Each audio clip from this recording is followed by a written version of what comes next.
the foundational principles, motivation, inspiration, and education. I think that there's obviously motivation from kind of your journey and your path. There's inspiration that you can be successful. After transfer, you can be successful in different systems. You can be successful in different walks of life, right? Like you went the media route. Now you're on the coaching side. Just different things that a lot of times guys don't even think about the options and the opportunities that exist. And I think that it's sweet, kind of the experiences that you've had and the success that you've had in multiple places. So excited to talk about it.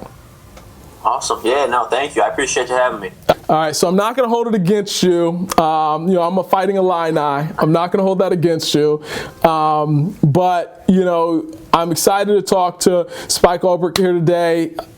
Success in the Big Ten, on both sides of the coin, right? At Michigan, you shot people's hearts out sometimes, and did the same thing at Purdue. So excited to talk about your journey, your path. Lately, I've been really into being intentional, really into telling everybody run your own race, right?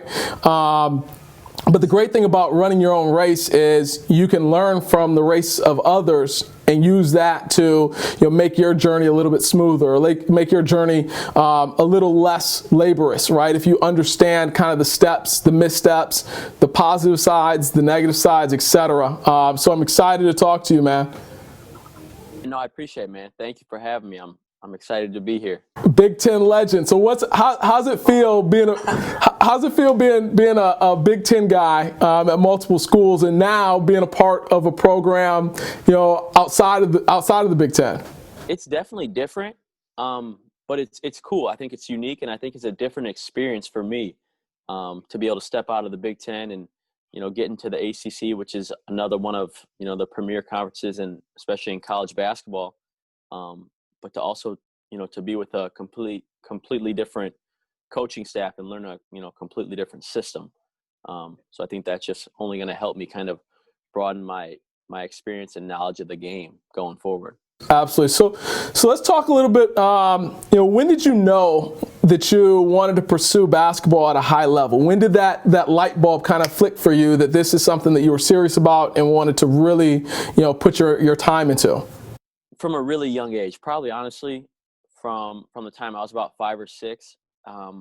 We're a basketball family. I got 2 older brothers, younger sister. My dad played in college, so it's just I had a basketball in my hand from a very, very young age. But I would say honestly, I remember like the day I was 14 years old. I was in 8th grade, and I started traveling around with my older brother, who was 3 years older than me, and started going to the AAU tournaments, Peach Jam, the tournaments in Milwaukee, all this and that. And he started to get college interest, and that's when the light bulb started to switch, and I was like, dang, this is pretty cool. I'm at these tournaments, I'm seeing all these coaches. And that's when I was like, I'm watching guys out there that I could relate to. I'm like, I think I could play at this level. And that's when the dream kind of turned into a reality, and I started to really commit myself and put in the work to try to turn myself into a Division I player. Awesome. And talk to me a little bit about the work. Talk to me about the work that went into it, the steps that you took to, at that point when you had that kind of aha moment that this is what you wanted. What did the work look like in order to accomplish that? I'll say this: there's no shortcuts. It was early mornings, late nights in the gym. Whether it was in the off season or in season, making sure I was getting up extra shots before and after practice. But the biggest thing for me was my physical attributes. I used to go to these tournaments and see these guys, and I'm already at a disadvantage. I'm 5'11". Back when I was in high school, I was 5'11", $135, soaking wet. So the hardest thing for me was committing to the weight room. And I remember I actually didn't play AAU the summer going into my senior year, which is the biggest year for AAU, right? People thought I was crazy. But I was like, no, I gotta put on 10, 15 pounds. I gotta get stronger. I gotta work on my skill set. So there was some grinds, in that weight room, trying to get stronger, trying to build my body. And I came back my senior year and was just a completely different player. But you got to be willing to work. You got to be willing to sacrifice. You know, a lot of kids in high school, I remember there was times like I wasn't going to school dances. I was playing in tournaments, or I wasn't out hanging with friends on the weekends. I was getting in the gym or working on my body, things like that. But if you really want to, you know, be a good player and play at a high level, unless you're just an absolute freak, like, you know, some of these guys, like, you know, but 99% of us aren't. You know, you got to put in the time, you got to put in the work if you want to be good at something. Absolutely, absolutely, and I think that there is no substitute for the work. And you know, I'm sure at the time it was tough to make that decision to, you know, not play on the circuit that season going into your senior year. But you knew that there were some things that you needed to accomplish that were going to be much easier, not being on the road, you know, Thursday through Sunday, right? So talk to me a little bit. You know, I've always wondered, and I wanted to ask you this question. I always forget whenever we're talking or whenever we're texting. How did a kid from Indiana end up in the maize and blue?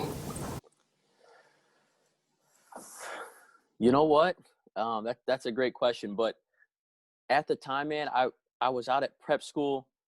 I didn't have any opportunities, any offers. Like, I had the dream of playing Division I basketball, you know, and you look at me and some people say I don't pass the eyeball test, you know, whatever that means. But my only Division I offer when I was out at prep school at Northfield Mount Herman was Appalachian State, which is not a knock on Appalachian State. Like, I was searching for anything, someone to give me a chance. So I was super excited about it.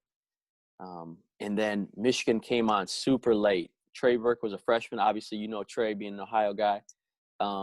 He was considering leaving and going to the NBA and doing a one and done at Michigan. He had a great freshman year. But Michigan did not anticipate him leaving after his freshman year. So they were kind of in scramble mode, panicking a little bit. They didn't have any other point guards on the roster. And fortunately, I played with two guys who were coming in, Mitch McGarry and Glenn Robinson. I had played with them in AAU previously, and I had known them really well, become close friends. And through them and my AAU coach, he kind of just reached out to Beeline because he knew what was going on with Trey. And he was like, hey, like, I got a dude, like, he's not going to pass the eyeball test, but, like, I promise you he can hoop.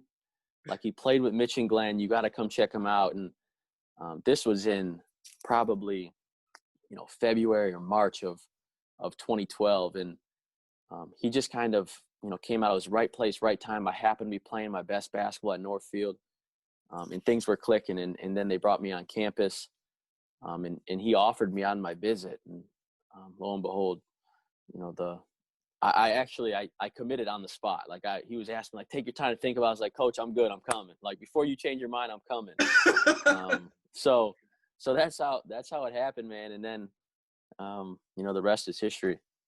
Yeah, that's awesome. That's awesome. So it's funny you mentioned your prep journey from Indiana out to Northfield Mount Herman, and I was definitely going to touch on that because I was talking to Jock Rivera earlier. He was at McDuffie, now he's at Woodstock, and we're just talking about, you know, what the Northeast preps or the traditional preps provide on an academic side as well as an athletic side. So talk to me a little bit about, you know, that prep school route, that prep school journey for you. It was, first of all, it was just a completely new world to me being from Indiana, you know, and this was 8 or 10 years ago. Like, the prep school landscape wasn't like what it was today. You know, like, I didn't really know what prep school was. I wasn't cool with moving out to Western Massachusetts, 1,000 miles away from home. But my older brother, who I referenced earlier, was actually at Brown at the time. So he was playing at Brown, playing in the Ivy League. So they were familiar with some of the prep schools, and they were recruiting me, but I was a point or two short on my ACT. So they kind of hit up the coach and was like, hey, take a look at this Spike kid, you know, from Crown Point, Indiana. And that's when John Carroll, who's the head coach at Northfield Mount Herman, reached out to me. And I didn't really know much about it, but didn't have any offers after my senior year, wanted to play Division I basketball. So took a chance, went out there in hopes to maybe get some more exposure. Because that was a big thing. You know, just playing public high school in Indiana. We played against good players. I had lots of Division I players in my conference, but everyone was always like, he's really good, but, you know, they don't play against D1 guys every night or whatever it was, you know. So they just didn't think I could play at that level. so I went from, high school where you're playing against teams who maybe have one or two Division I players to now I'm playing in the NEPSAC, playing against Brewsters and teams like that, where you got 8 to 10 Division I players, and some of them are like 5 stars. You got like McDonald's All-Americans. It was crazy. So I went out there and, had similar success. We had a really good year, finished like 30-5. I was playing pretty well, playing a lot of minutes. So then it like started to get attention. People are like, hey, this kid's actually he might be all right. Like, he's doing pretty well against these guys. But back to your point about the academics, especially on the Northeast, like, it was incredible. Like, I didn't realize like how prestigious these prep schools were. And it actually wasn't until I committed to Michigan when I was there on my visit and they were going through my transcripts. And I remember one of the ladies in admissions was looking at my transcript and she was like, oh my gosh, she's like, Northfield Mount Herman. She was like, that's big time. And I had no idea. I was like 18-year-old kid. I was like, heck yeah, it's big time. Like, I'm a smart dude, but that's when it like really started to click. I realized like, how great academically and the opportunities that, you get out there academically were in that prep school world. Absolutely. So you took a chance on yourself. You traveled 1,000 miles away from home. You rolled the dice and said, hey, I want to continue to play. I want to play at the highest level. And it works out for you. You get to Michigan. Like I said, you had some big time games. You weren't one of those guys that just was there, right? Just a part of the team. You contributed. And I watched that team closely. I worked with Derek Walton a lot when he was younger. So kept my eyes close on the program, and you had a lot of success, and you decided to go do a grad year at Purdue. Talk to me a little bit about that. Talk to me about not only the process of doing a grad year and doing a grad transfer, but grad transfer to a team that at one point was like a major competitor, right? And now switching the other side of or going essentially from the visitor locker room to the home locker room when you're in West Lafayette. It was weird. I'm not gonna lie. That was weird. Going to a team in the same conference, and it was hard. Just because, my senior year with the injuries, like, that's not how I envisioned my career ending at Michigan. So that, like, I struggled with that for a few months because I felt bad for, for my teammates, the coaches, and like for all the fans and the people I met along the way, that I kind of went out the way I did at Michigan. But everything happens for a reason. You got to turn the page and figure out what's next. So for me, looking, my 5th year, I wanted to find somewhere where I was going to be in like a similar situation to Michigan. Good head coach, people who do things the right way, something relatively close to home because that's important to me. Family's important to me. So there was a couple schools I was looking at, but ultimately Purdue was the best fit. I love Coach Painter. I thought he was a great dude. He was very honest and upfront about the opportunity I had at Purdue. And the fact that it was an hour away from home was huge. Yeah. Now, it was hard transferring, Big Ten to Big Ten. But, I told the guys this. I was like, there's, a couple schools in the Big Ten I would have never transferred to just out of, like, loyalty to Michigan. You got your Ohio States, Michigan States. But I was like, Purdue's not really a rivalry. The fact that it's from my home state. Yeah. And Coach B was cool with it. All the guys were cool with it. And they ended up beating us twice that year anyway, so they can't hold it against me. Indeed. All right, so your college journey ends, right?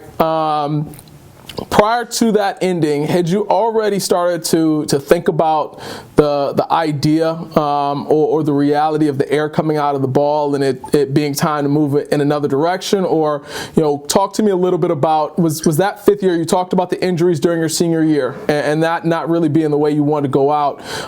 Was that year at Purdue, was it about closure? Or was it about, just ending on your terms?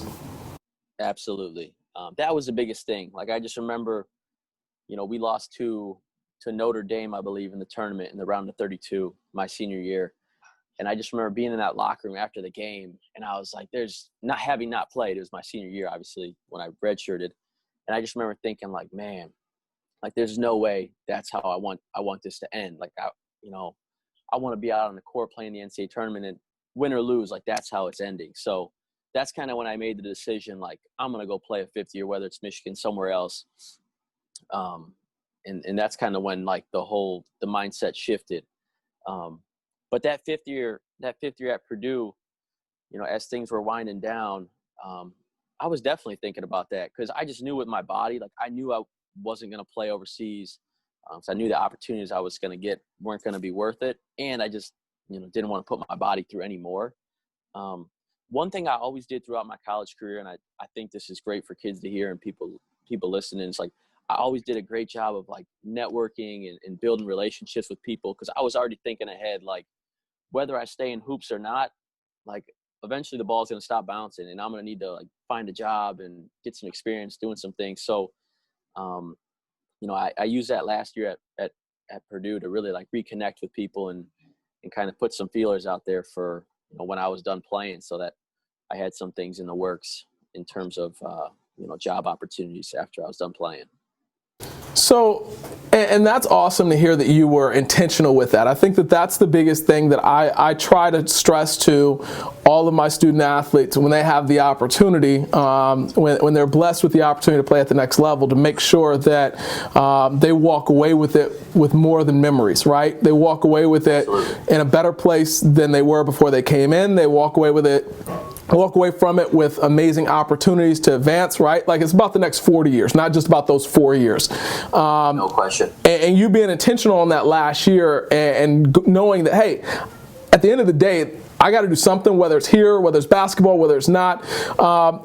Talk to me a little bit about the transition to the media side. Was that something that you always wanted to do or something that you said, hey, let me have some fun with it and just see what's out there? Talk to me a little bit about that. Yeah, I just kind of was trying some things out, because really like all I had ever known was basketball, and like that's playing. So I was trying to figure out some other things I'd be interested in, what I like, what I don't like. So the media thing was cool just because I was like, oh, this will be fun. I'm, talking hoops, like, be getting to like drive around, meet coaches, connect with staffs, build relationships, network while I'm still covering the game and doing something I love. But I'll tell you this, and I know you're all over social media and you got your podcast and all this and that, like you're good at it. Man, I was in the Big Ten, the headquarters up in Chicago, and they had me in front of the green screen. And like, I just thought it was like, roll the balls out and play. I'll figure it out as we're going. Like that stuff was hard. Like I was not a natural at that in terms of like getting in front of the screen and like, color commentating. So it was a challenge for sure. But like, I commend the people who do that on TV because, we like nitpick them and it's like, man, like, oh, he stumbled, he stuttered. And I was like, man, I was 10 times worse in the studio. So I was like, I get it. I was like, this is hard, but it was cool. Like it was a fun experience for sure. But yeah, it was very short-lived, my media career. All right, so you got your feet wet on the media side. You got to see a different angle and a different perspective, which, if nothing else, it gave you the understanding to give those guys grace when they're, especially live, right? Especially live. Like now when you're watching the game and you want to say something bad about that guy, you're like, no, I'm. No, I hold my tongue for sure. So after media was over for you, you went back to a place that was very familiar, a place that opened up the doors and gave you, a lot of opportunities, Northfield Mount Hermon. So talk to me about returning to, that place that was special to you, and being able to help and work with, that next generation of players. I was kind of in limbo at the time. I was, kind of floating around between jobs. I was doing medical sales, but I didn't really love it. I was just kind of doing it to collect paychecks, really. And I remember, just as I was networking and like reconnecting with former coaches and teammates, John Carroll reached out to me, who's head coach now. And he's like, it was October, season has just started. He's like, hey, I just lost my assistant. He's going out to Stanford. He's like, I know it's like crazy times, but are you interested? And it just like timed up perfectly because I was getting the itch to get back in. And I was like, you know what? Like, I'm definitely interested. So, it was hard. Like I walked away from my sales job after, 6 or 7 months, and I felt terrible about that. But I was just like, I got to get back to doing something I love, not worry about the money or anything like that. So I was like, that'll come. I want to get back to hoops, working with kids, and giving back to the next generation. Absolutely. And there's no, I tell people all the time, we talk about money, right? And, money comes and goes, but at the end of the day, you got to be happy with what you're doing. You have to be able to look yourself in the mirror every day and not feel like it was a wasted day, or not feel like what you're doing doesn't matter, right? And it's like, you know, for you, something that meant so much to you, right? The game of basketball, you've been playing since you were a little kid, and now to be able to have some sort of impact to help others reach their dreams the way you reached yours, it definitely was a calling, and you felt that calling. You went to Northfield Mount Hermon. Obviously, Northfield Mount Hermon is one of the best programs in the country every year. They've got a great program. They've got a great, I mean, probably to me, the most beautiful facilities I've ever seen. You know, the first time, and I'm not talking basketball, I'm talking, you know, campus, right? The first time I drove up, I was up for PSA Cardinals. Every year they do their middle school showcase there. And I drove up, and I'm pulling in, and I'm like, this can't be a high school. Like, this can't be the place. I must be at the wrong place. And it looked like a Division II, college campus. And it's just beautiful. I mean, so it's definitely a great situation, definitely a great place to be at. You had some successes there, which led you to where you're at now, right? So you made the transition to a grad assistant at Louisville. Talk to me a little bit about that process, that transition, and what it's been like over these last couple months for you. It's been really good. So I've been here for a little over 5 months now. But I just remember, like, back in March, you know, when basketball ended with Northfield, and I knew I wanted to get in college as fast as possible. So I just started kind of reaching out, networking, seeing what was available. And of course, it's in the middle of a pandemic. So I figured my options were limited. But I wanted to be at a big time program, whether it was, you know, Michigan or Purdue. It didn't have to be, you know, one of the schools I played at. Like I mentioned earlier, I think it's cool that it's with a different staff where I'm going to learn some new, you know, a new style of play and new system. But I think it's really important, especially as you start out, to, like, associate yourself with greatness and, like, people who've been really successful at what they've done. So I didn't want to just take, like, you know, any job to take a job. Like, even if I was offered, like, a full-time job, but it was at some who gives a crap university or whatever, you know, I didn't want that. I really wanted to be somewhere where, you know, I was going to learn from a great head coach, a great staff. We're going to have unbelievable resources, be at a big-time program with a rich tradition. And I think Louisville is just a total package. It has all of that. Absolutely. And I told you that when we text when you first got there. And you know, Chris Mack, I mean, you know, he's phenomenal. He's a great teacher of the game. You know, you're in a good situation. You're in a good place where you can learn it from a different perspective, right? Like, you know the game, and I think that that's one of the things that, you know, as I watched you play, one of the things that made you really successful was your cerebral, right? Like you understood, okay, hey, I'm not 6'6", right? So what do I have to do? I have to be smarter, right? And I have to take the right angles and make the right plays, and, you know, make the right pass and make the right cuts. And I think that when you have guys that overcome, and like myself, right? Like I was never one of the biggest guys. I tell people all the time, the thing I'm most disappointed with the pandemic, and this is the first time I've said this on the show, but the thing I'm the most disappointed with is I turned 35 in April. And for the last 10 years, I've been waiting to play in the 35 and up league, because, like, I'm like, all right, never in my life. I've always been, like, average height or a little under average. So I've never had that instance where somebody said, okay, he's too old. Like, let's check his birth certificate. So my goal was, as soon as I turn 35, I'm jumping into a 35 and up league, and I'm going crazy, to the point that somebody says, he can't be 35. Like, he's too young. Yeah, he's too young. So in the 18 and over league. Yeah. So Corona messed that up for me. But no, I think that, you know, you're in a great situation. You understand the game, and you know the game, but also your heart's in it for the right reasons, right? Like, you're not saying, hey, I want to coach because I want to make money, which we hear a lot of people say, right? Or I want to coach because of the connections, or I want to coach because of the fame, or I want to coach because of whatever. You dabbled on the media side. It wasn't for you, right? You said that one of the things that stood out the most to you was being able to give back teach, work with young men, just all those things that are the key, and they need to see that this is somebody that isn't just talking it, he's done it, right? He's done it, he's been successful. You can give your take on it and your experiences, and you're not that far removed from their playing days where they can still listen to you and they can still understand. So I think you're in a great, I think you're definitely in a great place, a great environment, a great tradition, a historical place. What are some of the goals that you have? Obviously, college coaching is a big piece of the game plan that you've kind of put together for yourself. But what are some of your goals that you're looking to accomplish over these next couple of years? I think the biggest thing, especially starting, is like my mindset and my mentality. Like I try to be a sponge. Like I try to absorb as much as possible. Not just from my playing days, but now like it's a whole different level.